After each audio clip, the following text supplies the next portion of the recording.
Oke, assalamualaikum warahmatullahi wabarakatuh. Sebelumnya perkenalkan, nama saya Maisara. Saya mahasiswa aktif bimbingan dan konseling angkatan 2021. Oke, untuk mengefisienkan waktu, untuk menghemat waktu tanpa berlama-lama, langsung saja kita masuk pada pembahasan awal.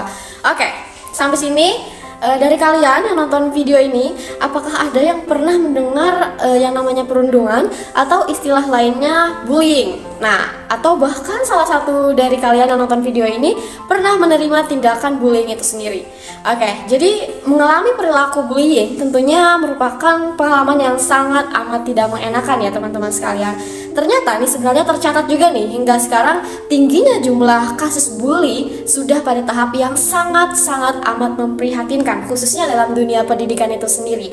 Nah, seperti yang kita tahu, sekolah yang harusnya menjadi tempat yang menyenangkan bagi setiap siswa, tempat berbagi ilmu antar siswa, malah berubah nih menjadi tempat yang sangat amat mengerikan atau istilahnya yang namanya school phobia lah ya.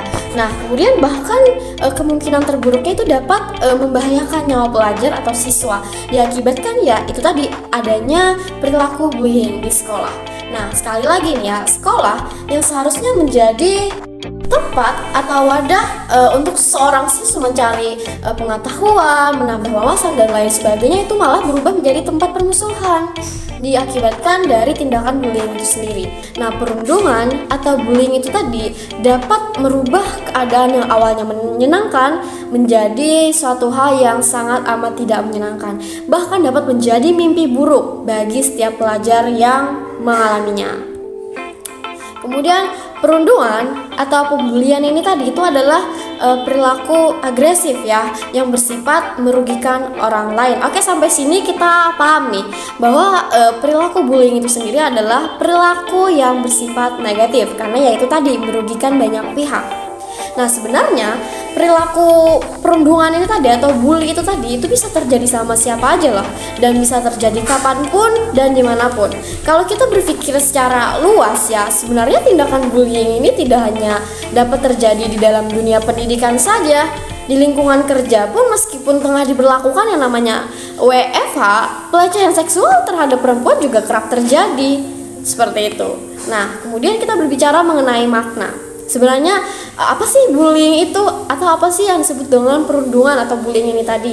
Nah, sebenarnya makna dari perundungan ini sendiri itu terjadi yakni ketika seorang yang berusaha untuk mengganggu korbannya atau mengusik lah ya, merugikan tadi secara terus menerus. Artinya apa? Artinya secara berkesinambungan, enggak sekali, enggak dua kali, melainkan berulang-ulang kali.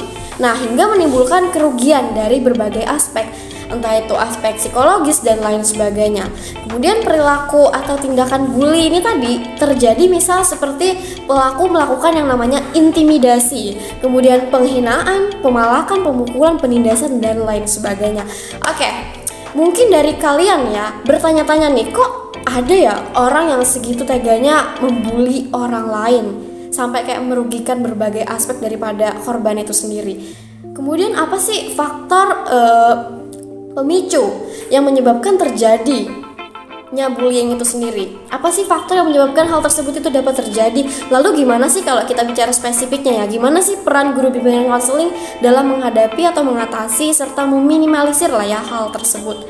Oke, nah di video ini pas banget nih kita akan membahas bersama, kita kupas tuntas ya teman-teman sekalian terkait beberapa poin yang telah saya sebutkan di awal. Oke, sampai sini kita paham nih bahwa perilaku bullying adalah suatu hal yang dapat merugikan orang lain, entah itu dari aspek psikologis maupun dari fisik, verbal ya, langsung gitu loh. Oke, sekarang kita masuk pada uraian permasalahan. Apa sih salah satu faktor yang memicu hal tersebut itu dapat terjadi? Oke, sekarang lebih spesifik ya kita teman-teman. Bullying terjadi pada anak SD misalnya. Kita ambil satu penyebab lah ya daripada munculnya perilaku bully itu sendiri. Saya coba berikan gambaran terkait salah satu faktor yang dapat menyebabkan terjadinya tindakan bullying itu sendiri. Nah, seperti yang kita tahu kan berbagai hiburan dalam bentuk konten dalam tanda kutip ya, karena anak sekolah dasar itu taunya nonton aja, semua bisa ditiru. tanpa menyaring suatu informasi yang masuk. Artinya dia nggak bisa membedakan yang mana yang baik, yang mana yang buruk, seperti itu. Oke, saya ulang. Misal tadi hiburan dalam bentuk konten-konten yang menarik perhatian anak sekolah dasar. Nah, sebenarnya tanpa kita sadari, konten yang disajikan juga tidak semuanya patut dikonsumsi oleh anak di bawah umur gitu loh. Dalam hal ini anak SD atau sekolah dasar tadi. Nah, konten sensitif yang dimaksud itu misal seperti bullying di balik candaan, seperti itu. Contoh nih ya teman-teman sekalian, lelucon dengan penghinaan. Kemudian dengan adanya tindakan perundungan di dalamnya dan lain sebagainya. Nah, peserta didik seperti yang kita tahu itu adalah seorang peniru yang handal loh teman-teman sekalian. Terkhusus kan pada anak di bawah umur atau dalam hal ini anak SD, SMP dan lain sebagainya. Nah, kemungkinan besar mereka akan meniru setiap karakter yang ditontonnya tanpa memandang baik buruknya perilaku tersebut. Nah, melalui tayangan tersebut kemudian kan tertanam nih pada otaknya atau alam bawah sadarnya, dan secara tidak sadar anak itu akan menerapkan dalam dunia nyata gitu loh. Nah, itu yang bahayanya teman-teman sekalian. Oke, sekarang kita masuk pada contoh kasus nyata. Kita lebih spesifik ya teman-teman sekalian, fenomena nih perundungan di sekolah dasar.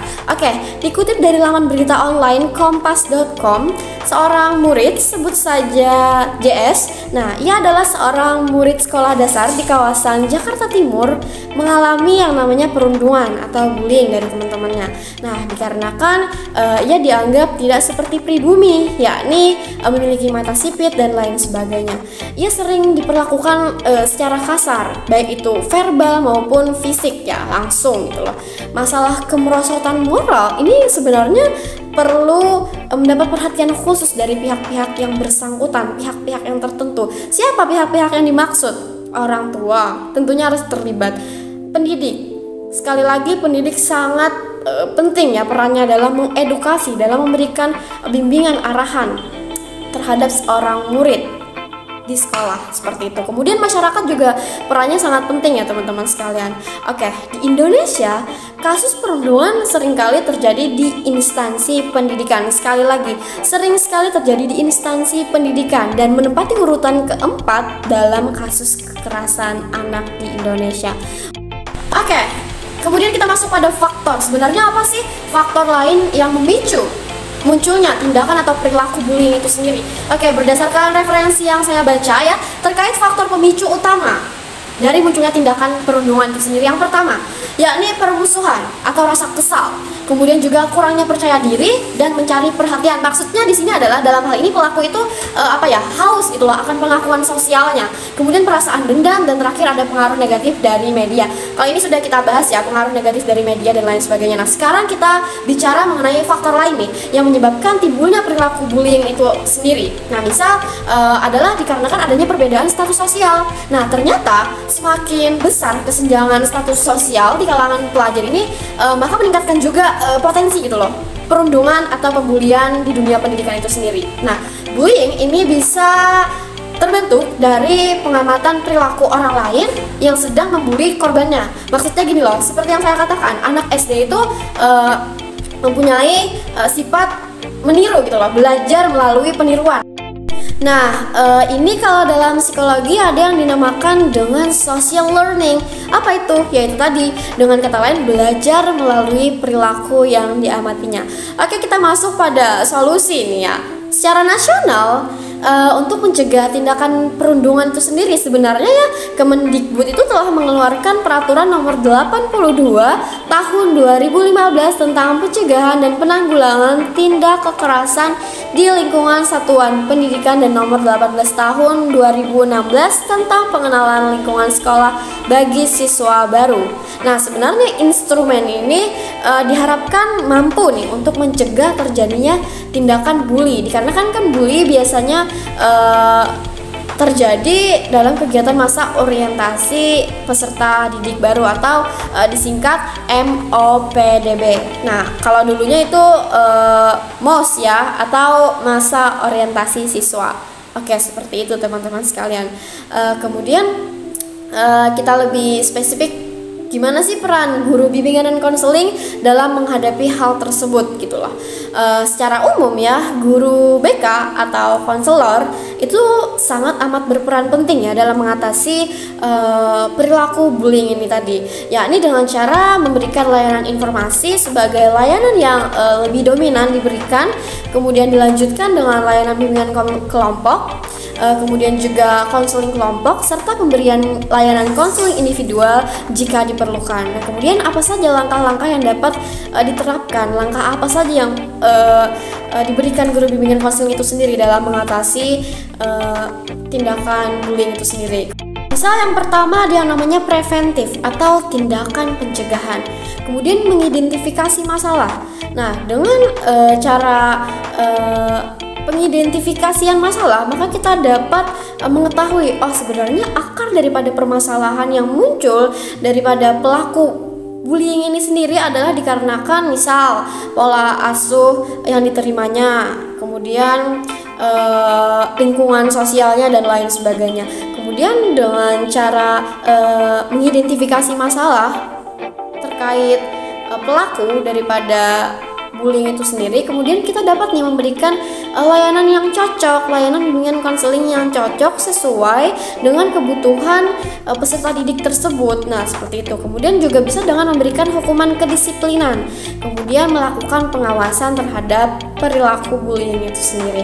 Oke, untuk menutup video pada kesempatan kali ini, solusi yang dapat diberikan hendaknya kita nih sebagai calon pendidik ya, kita sebagai pendidik, kita sebagai guru bimbingan konseling, untuk dapat mendeteksi perilaku bullying sejak dini teman-teman sekalian.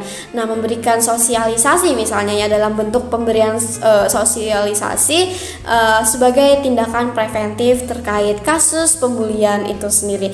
Nah, memberikan pengarahan ya tentunya atau bimbingan bahwa perilaku bullying ini adalah perilaku yang dapat merugikan banyak pihak gitu loh. Nggak hanya merugikan korban, tetapi juga secara tidak langsung juga merugikan pelaku bullying itu sendiri.